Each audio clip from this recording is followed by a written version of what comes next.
Hey everybody, today I'm going to review Godzilla, King of the Monsters, a sequel to the 2014 Godzilla film. We have now entered the third installment of the Monsterverse. With Godzilla 2014 being a critical and commercial success, the Godzilla movies are finally coming back in business. Toho has later come back to make their own Godzilla film in 2016 and called it Shin Godzilla. Shin Godzilla is a great monster movie, but to be honest, it's not perfect. Then we have the Godzilla anime trilogy on Netflix, which are not bad, but I find them to be a bit underwhelming, even though the animations are good, and the pop songs in each three movies are very catchy to listen to. Anyway, it's been 5 years since I have waited for a sequel to the 2014 Godzilla film.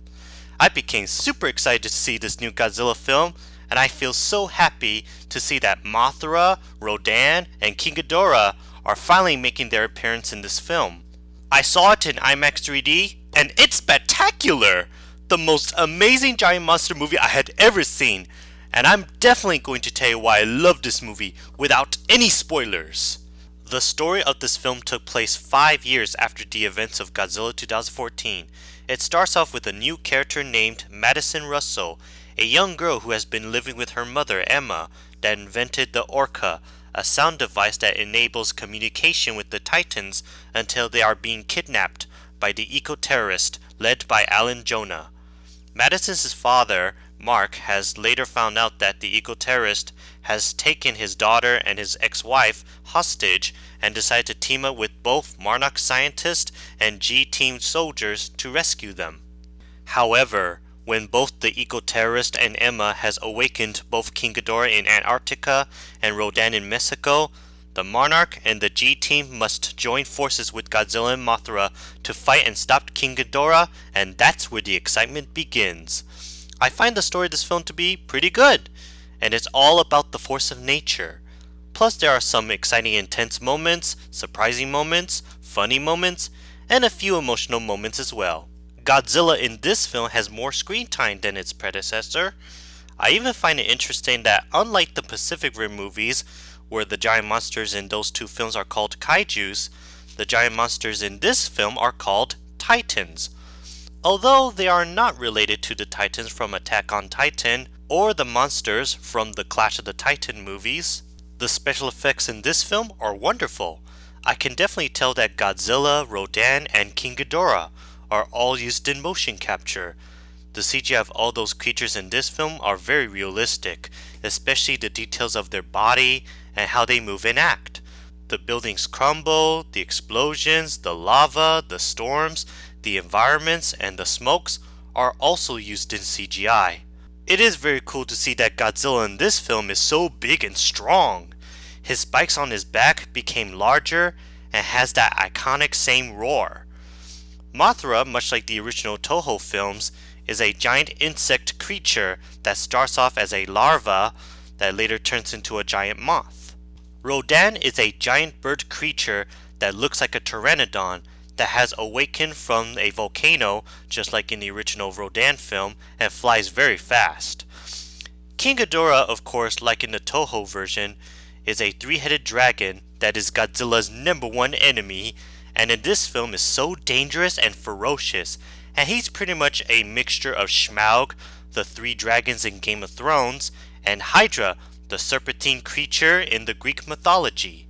There are also other monsters that appear in this film, which I will not tell you what they are.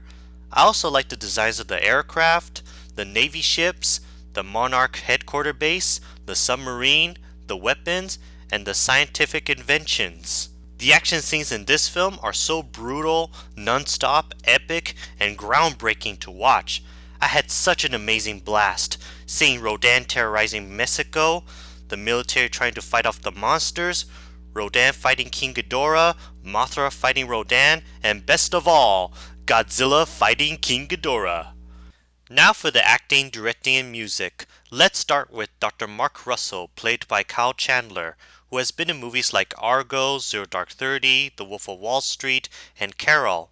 I think he did a good job playing that scientist who used to work for Monarch that was the co-inventor of the Orca, and also Emma's ex-husband and Madison's father. At first, he strongly disliked the Titans, including Godzilla, because he has lost one of his family members during the San Francisco incident where Godzilla fought the Mutos, but finally decided to join Monarch to help Godzilla take down King Ghidorah. This is the fourth time that Kyle Chandler has been in a monster movie, since he did appear in other monster movies, such as Peter Jackson's King Kong, to 2008 remake of The Day Years to Still, and Super 8. Madison Russell, played by Millie Bobby Brown, who is best known as the girl 11 in the Netflix TV show Stranger Things, did a magnificent job playing that young girl who is academically gifted in science, that has a distant relationship with her father Mark since both of her parents had divorced, but still remains in contact with him. She, along with her mother Emma, is kidnapped by the eco-terrorist. Come to think of it, I felt her character, Madison, is kind of similar to her own character, 11, despite the fact that 11 has superpowers. Then there's Dr. Emma Russell, played by Vera Farmiga, who is from films like The Departed, Up in the Air, the Conjuring movies, and the TV show Bates Motel. Is also the co-inventor of the Orca, and Marx's ex-wife, and Madison's mother, who believes that humans and Titans can coexist peacefully, and along with Madison, are taken hostage by the eco-terrorist. She thought she did something right, but she didn't. Returning from the 2014 Godzilla film is Dr. Zeo Zawa, played by Ken Watanabe, Dr. Graham, played by Sally Hawkins, and Amrell William, played by David Strathairn. Dr. Zeo Zawa and Dr. Graham are both scientists that work for Monarch, who knows the true nature of Godzilla and all the rest of the Titans. Amrell William is the commander of the U.S. Navy Task Force, who was previously in charge of tracking down the Mutos. Also appearing in this film is Dr. Rick Stanton, played by Bradley Whitford, who was from Saving Mr. Banks, Get Out, and Steven Spielberg's The Post. Dr. Sam Coleman, played by Thomas Middleditch.